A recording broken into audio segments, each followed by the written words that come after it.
L'estuaire de la Gironde est le plus vaste estuaire d'Europe occidentale. Un estuaire impressionnant où l'homme compose sans cesse avec la nature. À son embouchure, nous retrouvons l'océan et des plages sauvages avec des dunes de sable marquées par le travail du vent. Son entrée est mise en avant par la présence du phare de Cordouan, qui symbolise la porte d'entrée sur l'estuaire et règne en maître depuis 400 ans.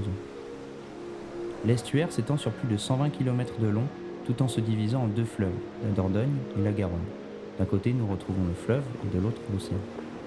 Au fil de l'estuaire, nous découvrons différentes entités paysagères qui cohabitent avec la présence de l'homme et les activités économiques mises en place, telles que des cabanes de pêcheurs, carrelets, terminaux portuaires et des îles.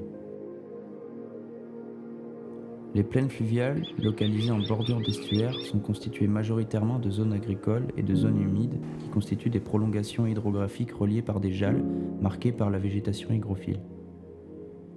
Les terrasses alluviales se localisent sur les hauteurs de l'estuaire et sont constituées de coteaux et de terres au sol riche pour la culture des vignes.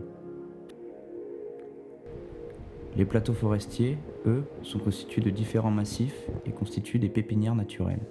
Et enfin, la trame bleue représente, par le fleuve, la présence de l'estuaire et des ressources qui en découlent pour la pêche grâce aux carrelets, pontons et estacades. La ville de Bassins se situe en bordure d'estuaire. Son contact direct est symbolisé par la présence d'éléments industriels sur les quais tels que des pontons.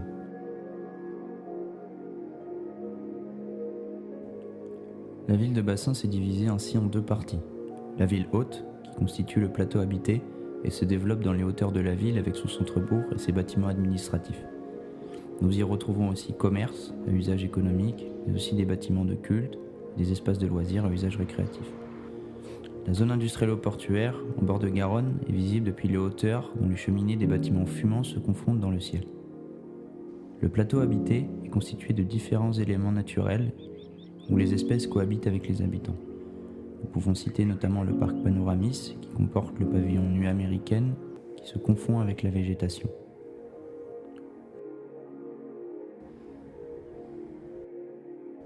La ligne grande vitesse atlantique, qui scinde la ville de Bassins en deux, agit en tant que dernière barrière physique entre la zone industrielle et la zone résidentielle. Cette ligne a pour but de rejoindre les villes de Paris et de Bordeaux.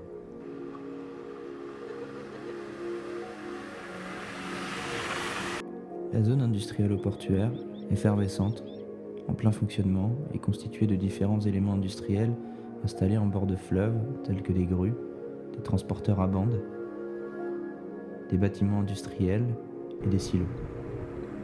Nous retrouvons aussi des délaissés industriels et des espaces latents, tels que des bassins de rétention qui servent au maintien des risques d'inondation de la zone.